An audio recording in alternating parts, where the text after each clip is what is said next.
Are we recording? All right, welcome to the LASTLIGHT podcast. Hey guys. Do we wait for the intro music or? All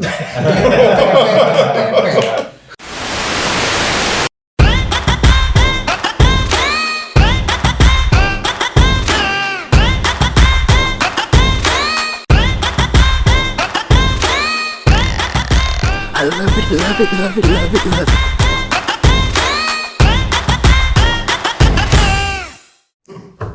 right, guys, welcome.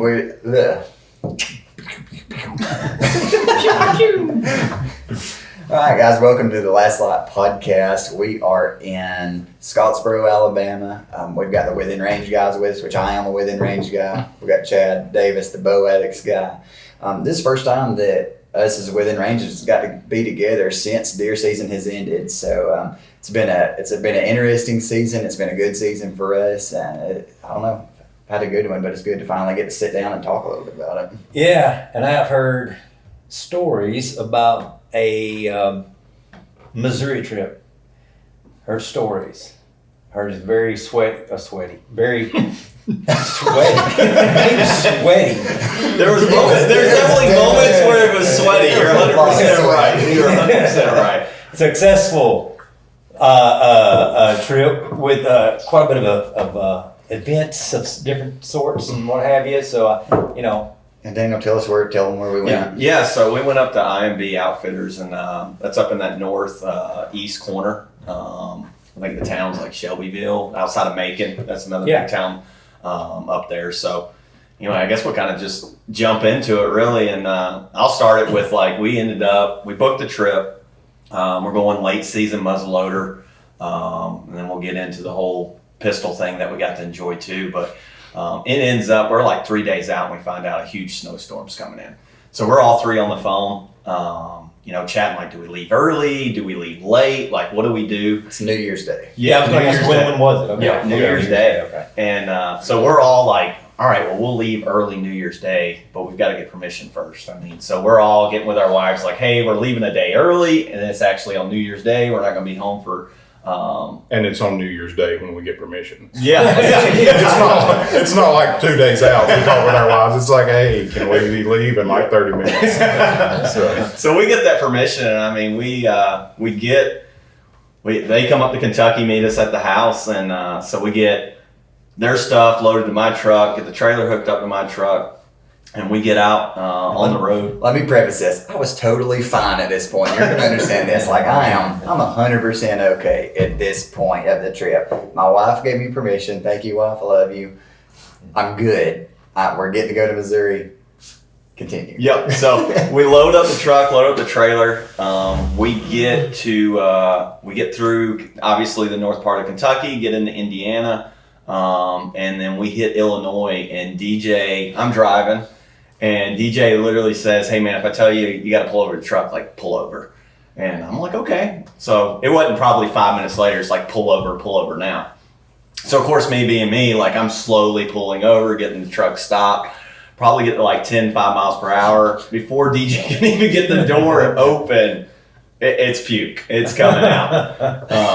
Solid. I couldn't see. I'm paying attention to the road, but I can't unsee it. It was pretty skillful the way he got that door open and got everything out, because he definitely started about 3 seconds before he pulled the handle. But oh man, yeah, he jumps out, and of course he's been editing on his computer the whole time. First thought is he got car sick sitting in the back seat, and so not really worried about him. Well, he returns to the truck. It's hey man, you got any napkins? Yeah, so we hand him the napkins and think he's cleaning himself up, and then he's got any more napkins? I got to go, or I got to get the wipes out of my bag in the trailer. And so I'm thinking all right, he's going to get the wipes, head off into the woods down there. Everything's starting to ice up already. It's slick to get out of the truck. So I get out of the truck while I think he's going to the woods, and the trailer door's left open. So I just assume DJ tore out down to the woods, left the door open. I'll go shut it. Well, then I notice the car's coming. There's about 4 inches of flesh, very round, crack in the middle that headlights are bouncing off of from the cars coming behind us. And DJ is holding on to the inside of the doors of the trailer and just letting her eat right there on the side of the interstate. I couldn't get any farther. And, I was like, man, he's sick. Now, I mean, it's miserable cold. The wind's howling. It's in the 20s, I guess, at the time. And so I'm like, hey, man, I'll get in the back because I'm still thinking like, might have been car sick. Yeah. So I climb in the back seat, but on the opposite side from where he was, and like threw everything that he had in the floorboard in the corner where I didn't touch it. Yeah. And I let him sit in front of me, and then he gets in the car and he's just like jerking. He's shaking so bad. And I was like, are you cold from being naked on the side of the interstate, or have you got chills? And he's like, I don't know. And so that's when we get back to driving. And me and DJ had a 4-hour road trip from our house to get to Daniels. Oh, I got you. And then we're we'd been on the road an hour with Daniel probably. Yep. And the weather's just getting worse. And we take off. DJ's sick. And about every, 30 minutes, 20 minutes, it's pull over. Oh yeah, and so it's ice on the road. So pulling over doesn't happen quickly, like because you're just going to slip and slide everywhere. So pulling over, like there's an art to it at this point. So we did that probably 3 or 4 times. Was it puking or was it both? That was both. Both. But most of it, I just, after I cleaned myself out, the first round in Indiana, it was just throw up the rest of the time after that. So we get to like Missouri, and when I say it's coming down, like it's coming down, we have to stop about every 30 minutes, clean off the windshield, like defroster's not keeping up with the windshield wipers, like they're freezing up, so you got to bang them up on the windshield to get them cleared out. So I mean, at this point, what normally me and DJ went to Missouri in late October, and 6-hour trip. All right, this turns into a 12-hour trip. We show up to IMB at 3 a.m, like dead tired. We had to call the guy who actually owns the actual cabin where you stay at the lodge. Salt River Lodge. And so we had to call him at like 2 a.m, like, hey, we're an hour out. So we get there, we're nervous because we're in COVID. Oh yeah. So we're nervous. Like when we walk in the door, like we know we're getting our temperature taken. Like they told us that before we left. Like if you got a temperature, don't come. So we show up and like DJ's sick. So DJ's kind of hanging his head out the window, like, hey, I'm going to cool down. Like, Kev's doing the same thing because it's like, hey, if we all have a low temperature, like, they're not going to think anything about it. If one of us has a low temperature, they're going to think something about Sorry, Salt River. it. So, anyway, we get through the whole COVID inspection. Really, we get in, unload our stuff, crash. And then I kind of let y'all kind of go through the next morning.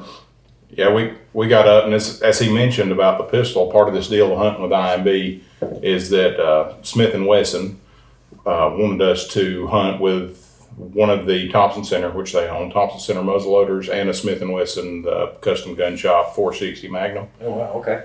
And so day 2, the plan is that DJ's going to hunt with a pistol, I'm going to hunt with a muzzleloader going into it. And another one of our within range members, James, is actually a guide at IMB Outfitters. So he had already went out and sighted in the muzzleloader and got the pistol close, he thought. And it's within 50 yards. Yeah, I could, maybe hit the other end of the table.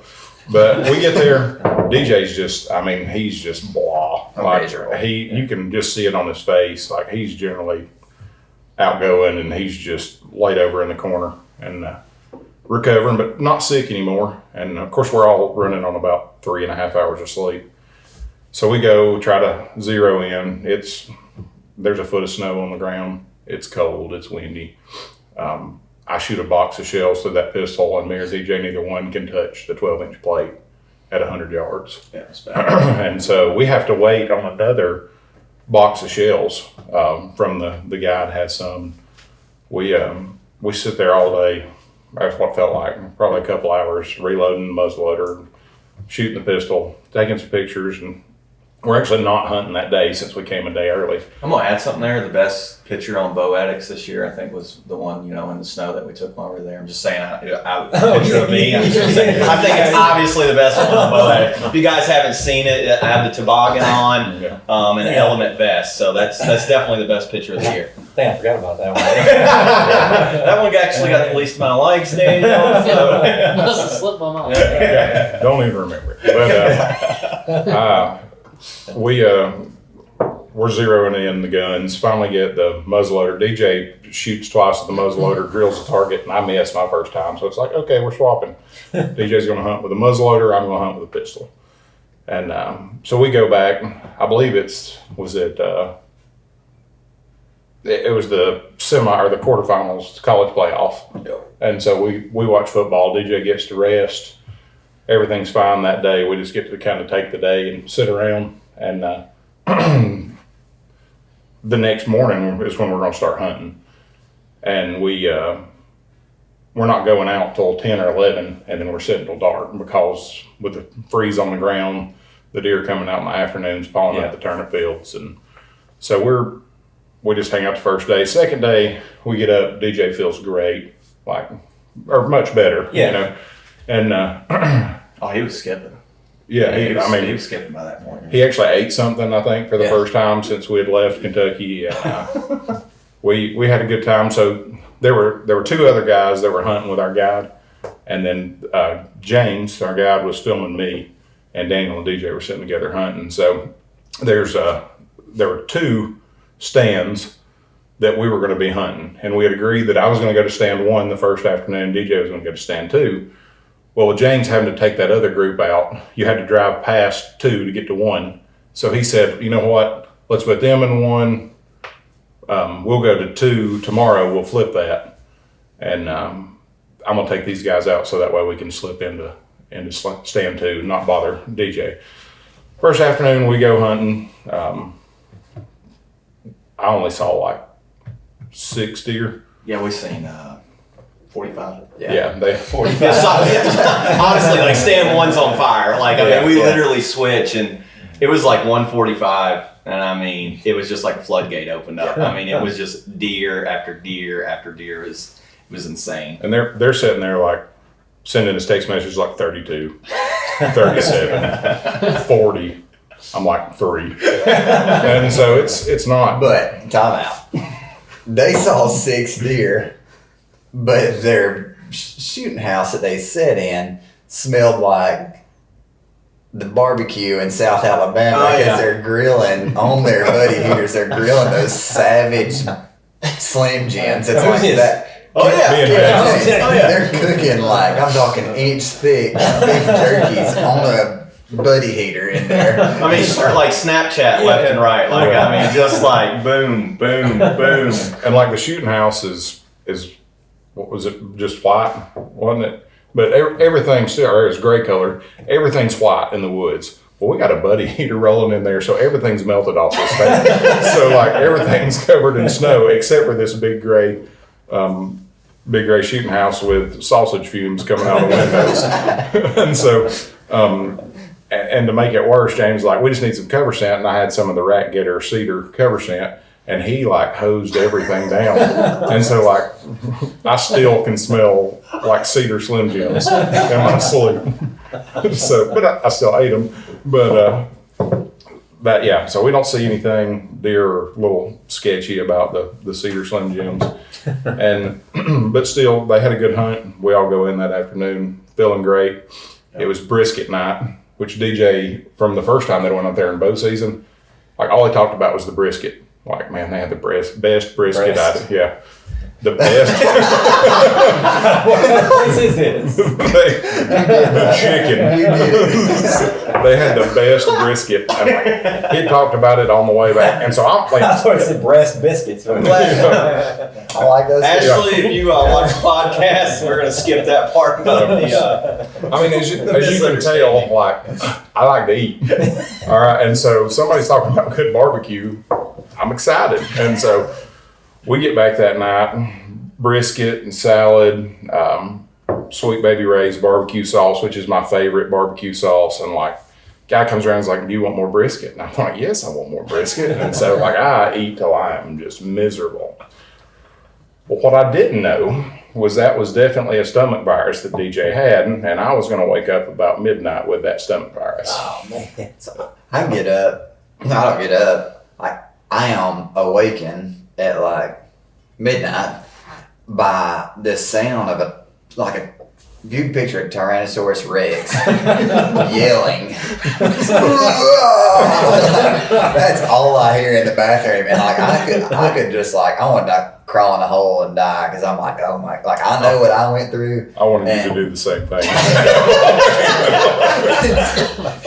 So like he's in there, like I know the thing, and to make all things worse, like the lodge is awesome, the accommodations, everything is great, but they have. What kind of pumps are those on the They're toilets? called upflush toilets. They're Yeah. grinder pumps. Yeah, what I'm talking about. I don't know if you've ever used one of those, and especially one that doesn't work necessarily properly, but like in my head, I'm sitting there picturing Kev having to try to flush everything that's going on in one of those. And like, I know it's just a miserable situation. And like when Kev gets sick, like he sweats a ton, like normally. I mean, he comes out, it's like, and so I don't know, I felt So terrible. it was a sweaty.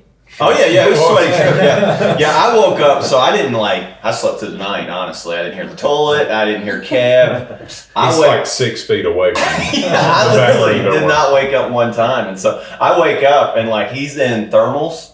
Like I swear, 8 pairs of socks, a hoodie, and I'm like, man, it's not really that cold in here. Like what's going on? And DJ's like, oh, he's sick, and I'm like, what? Yeah. And he was like, oh yeah, he was up all night. You didn't hear him? I was like, nah, man, I didn't hear No, nothing last great. night. Slept amazingly. So at this point, like, I mean, he is like it looks like deathly sick. I mean, the same thing that we dealt with for the first 24 hours, really, with DJ. So what's going through my mind is like, dude, you're third on the list. Like you're in the same car. Like it's gonna happen. And so we get through. We got to hunt. So anyway, he ends up toughing it out. Like he sleeps most of the morning, but me and DJ go out about 11. Yeah, and this is the point where it's like, hey, I could go back to stand one, keep sick. All right. Yeah. Like, Yeah. I mean, So I agreed that I was going to go hunt, but I couldn't go out at like 10 a.m. when they were going because I couldn't even like if I got up and walked to the bathroom, I got the chills so bad, like it hurt. And so I was like, I'll go out this afternoon, but I can't go at 10. And so DJ gets to go to stand one. So the same thing, like 1:45, like boom, deer start coming out again, like clockwork. And where we were hunting, like we were hunting in a blind, and like to our left, probably, I don't know, what is that? Probably about 200 yards is the property line. Well, I mean, giant after giant is over in the cornfield across the property line. And I mean, they look like they're heading our way, and then they take a left or a right. They look like they're headed our way, take a left or a right. But anyway, we get back up to like seeing probably, I think we seen 45 deer that night. right. So Kev makes it to the stand at like 2. We're texting back and forth like he made it. James taking selfies of him and Kev in the tree stand or in the box blind. And Swiping on Tinder. oh yeah, hey, a little. You go ahead on the Tinder thing if you want. I'm married happily. Hi, Ashley. But James was on Tinder. And so like, I've been I don't married. even know what that is. So it's a date night, and you swipe left or swipe right, and if both of you swipe right on each other, then it's like, hey, you got a match. And so James is explaining all this to me in the stand, and James is from Massachusetts, and so he's just in Missouri to guide, and so he don't know anybody out there, don't have friends. The other guy that's there is Cam, and they're good friends, came from Massachusetts together, and so they're trying to find someone to date in the northeast corner of Missouri, which is not real heavily populated. A lot of cattle farm. But anyways, he's like, here, yeah, look, you just swipe. And so I'm just like, oh, okay. And I just start swapping right on everything in Missouri for James. So you're welcome. But there was one girl we dubbed Blue Thunder that he matched with that we'll just leave out. We dubbed her Blue Thunder. I actually have a tree stand now named Blue Thunder, But- Kentucky. about them texting us, like, so that stand's basically facing north, and there's a southwest wind that day, and like the text messages we're getting before we get to the stand, and when we get there, like everything's busting us. This stand sucks. Like, we should have sat somewhere else. We're not going to see anything. We've been busted by 2 does. And then we'll get like, however, you can cook a Pop-Tart on a buddy heater. It smells real good. So these guys making fun of me for Slim Jims are cooking Pop-Tarts on their buddy heater. So we did cook a Pop-Tart. We also, part of that was, if we're facing, let's call it whichever direction we're facing due Basically north. If we're sitting due north, our wind is basically hitting us at the back a little bit to our left corner. So the first thing that happened, I don't remember if we cooked Pop-Tart first night, but our buddy heater died. Like, No, we were like, Pop-Tart oh, Kevin James are going hot boxing there, the buddy heater. Like, we might as well stay warm too. Yeah, because the first day we didn't run it. Yeah, so we did that. Froze. We ran out of propane, and I'm like, hey, I got an extra bottle.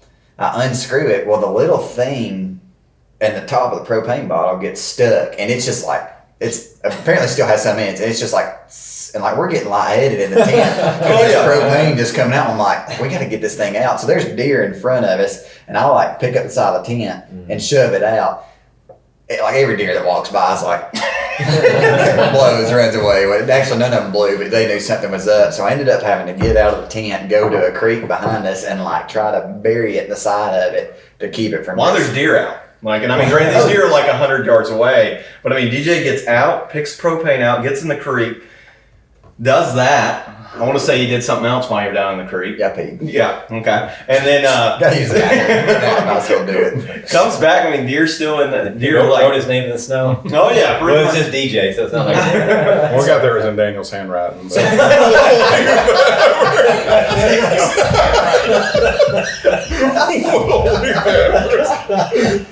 So we'll speed this up. we'll skip through that part. this before after the Pop-Tart. I'm also This is post Pop-Tart. I'm post Pop-Tart. I'm also happily married. Love you. So at this point, yeah. At this point, I'm happily married too, because if I don't say it now, I'm going to get grounded because these two I'll sons. never go hunting with either one of you guys at a stand. So we had a ton of deer come out. I mean, realistically, we can make it short. So there was a size limit. We were on the trophy farm in IMB, and we had a size that we had to hit. We've seen several deer.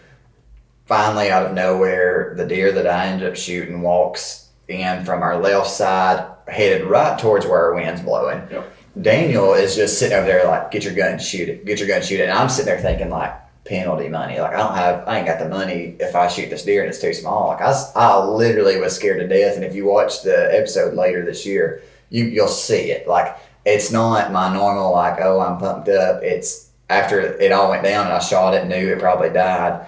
Like, I was still sick because I wasn't sure, but Daniel's like, dude, I know it is. And it ended up being like 10 inches over what we had to kill. But it came out. We got it all on film. It was a good shot. Then Kev and James pulled up, and apparently with the way the wind was blowing away from them, so they didn't even hear us shoot. They had no clue. Like, they pull up, and we're standing out in the middle of the field looking at blood, basically. Yep.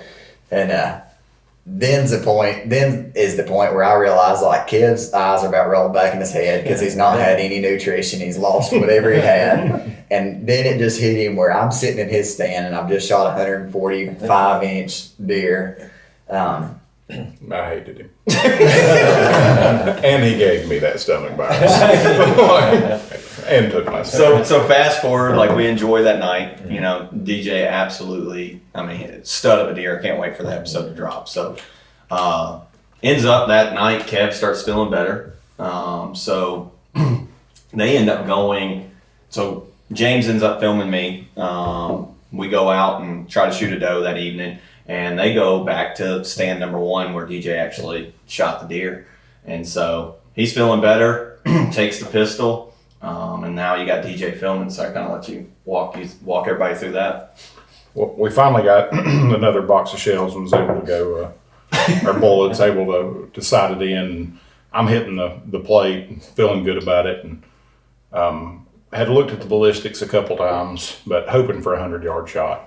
I mean, that's just kind of right in the wheelhouse. That's where I've been practicing. So we get there, we don't see a deer. Like, they're talking about seeing 45, 50. Daniel's like, 1:48 p.m. You're gonna see your first deer. Like, I guarantee it. I'll bet you whatever you want to, because that's when they'd seen their first deer the last 2 days. Yep.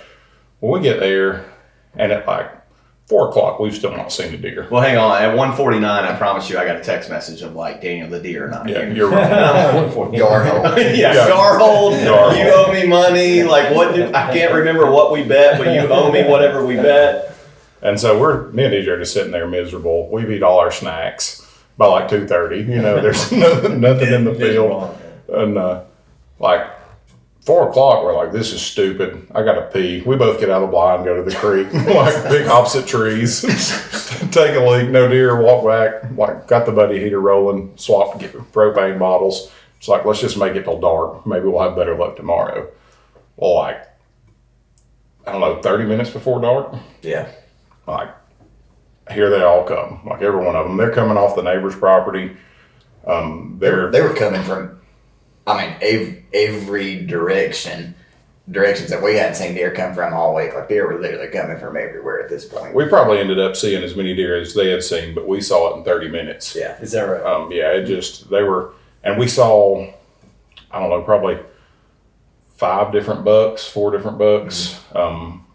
And one of them on the neighbor's property that walked right up to the fence, like me and DJ, when we both saw it, we just saw it naked eye walking through a gap, and we're like, that's our deer. Like, when he crosses the fence, we're going to kill him. And he walks into a patch of trees, and we've never seen that deer again. No idea where he went, can't find him, like sit there looking, and all of a sudden, far into the field where they've not been seeing deer, we have the 10-point that I end up killing come walking out. And DJ's like, there he is. That's a good buck. It's a good buck. And I'm like, I can't judge a deer on score. Like, I'm from Alabama. Like, 120 is a great deer. You know, I get fired up. He's on 170. Yeah. I'm like, the deer that DJ's like, no, it's just a little late. I'm like putting the hammer back down on the pistol. Like, yeah, you're right. You're right. We're sitting there and DJ's like, it's a good one. It's a good one. And so he comes out. He's about 250 yards when he first gets into the field. Of course, I'm still trying to peek around. There's just deer pouring in from the left where we saw that big buck. And I'm checking, rechecking. There's a good 6-point that came in that crossed the fence that I don't know where he came from. And they're like, maybe we saw him. Maybe we just, thought the 6-point was a big deer. But we end up, that 10 comes in. We decide that's my buck. I'm going to kill him. And DJ's filming, and it's kind of catty corner to me. So most of the deer that I see, or most of what I can see, is actually looking at the screen on his camera. And I'm trying to figure out, like, is that good enough to shoot? And I'm like, DJ, is he a shooter? And DJ's like, he's a real good deer. Like, DJ don't want to write the check. It's a penalty, but it's all it comes down to. But he's like, I'm like, man, I don't know if that's a good one. He's like, it's a good deer. So, like, I've now got confidence, like, all right, this is definitely a shooter buck. I mean, it's hard to tell because 165, 175 pound deer in Alabama is a big deer. Right. And out there, a lot bigger deer. So, either way, we end up getting on the buck. He's got the camera on him, but there's a little crest in the field that he's staying behind. Got does walking behind him. I don't want to take a shot. Then all of a sudden, everything in the field spooks, and that buck runs to leave the field. And like, we're both just sick. And he gets right to the edge and then just stops and turns around and starts feeding back in. At this point, he's right at 200 yards. And I'm sitting there. I Googled the ballistics, knew there was about a 10-inch drop at 200 yards, which I was really impressed that with a pistol, 10-inch drop at 200 yards. And so, DJ's like, you want to take the shot? Yeah. So I get on the deer. I had some earphones hanging on the side of the tripod, but in all of the madness of the deer running, I didn't think to put them on. Well, the gun is inside the blind on the bog pod, like completely inside the blind. The barrel's not out the window.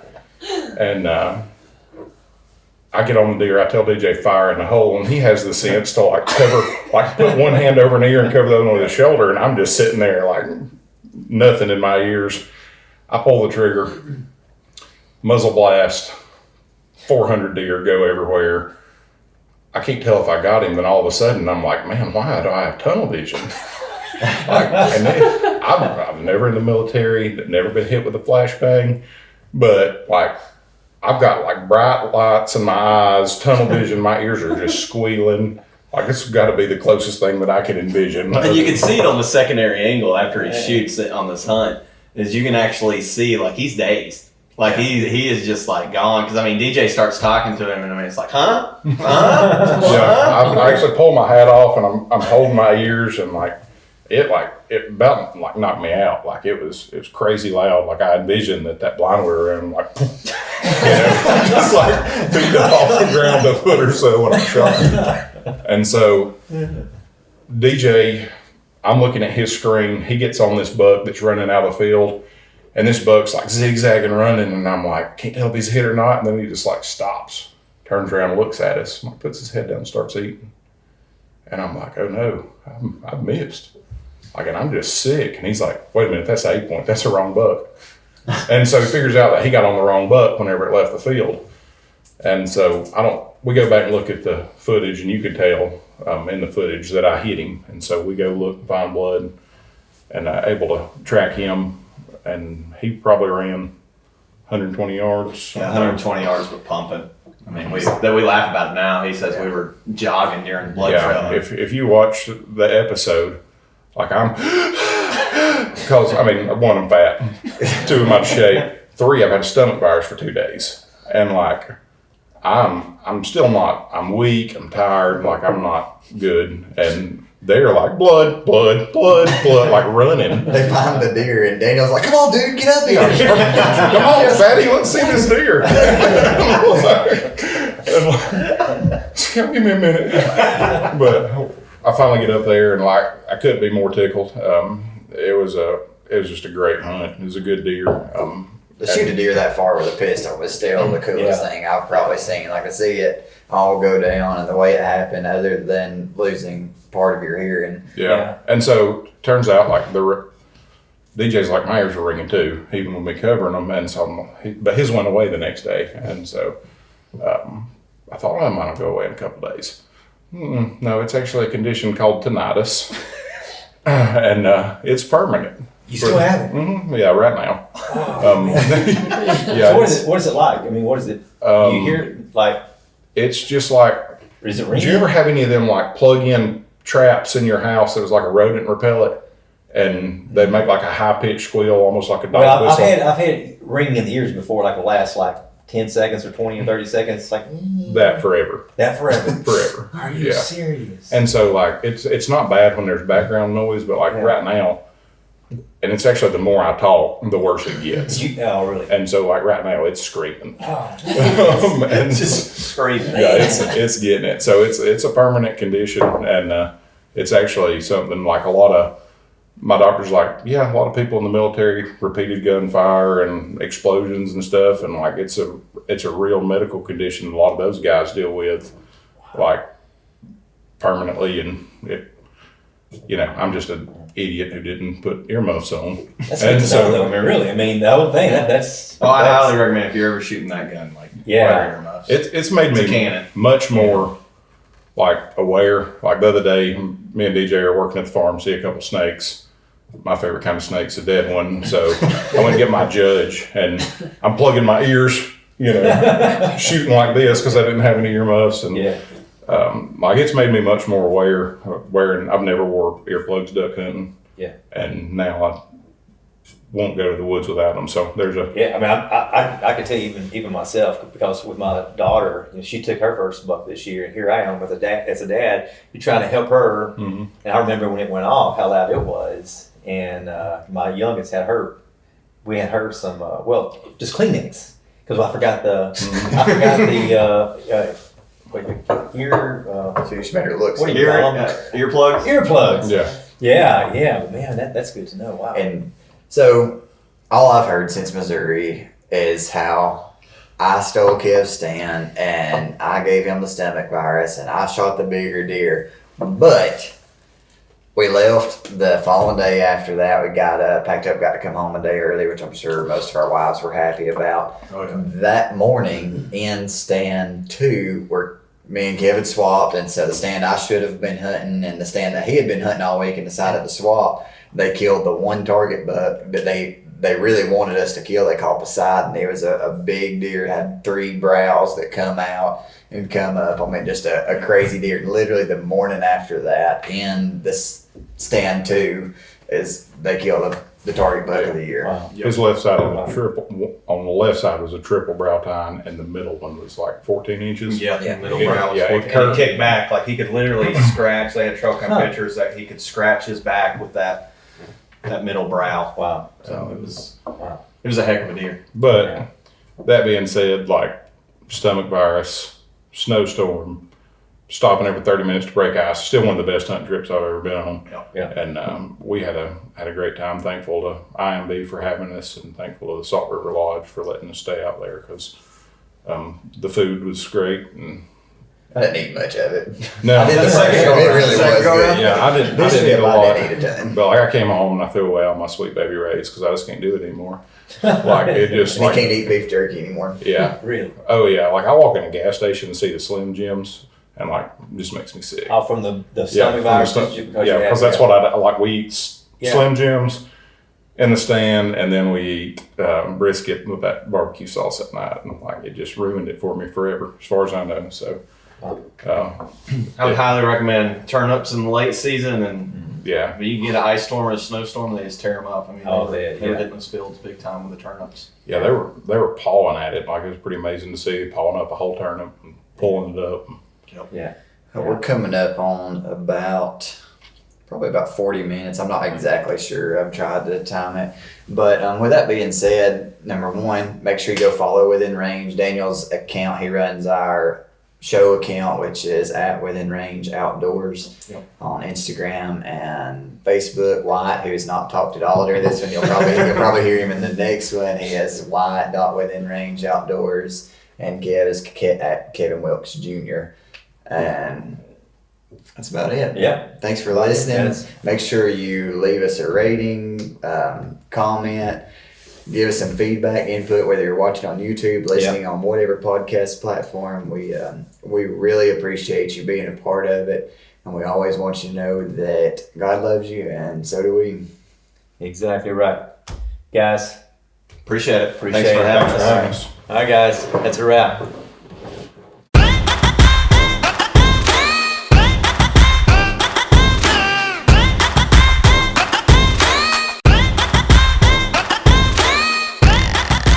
I love it, love it, love it, love it, love it.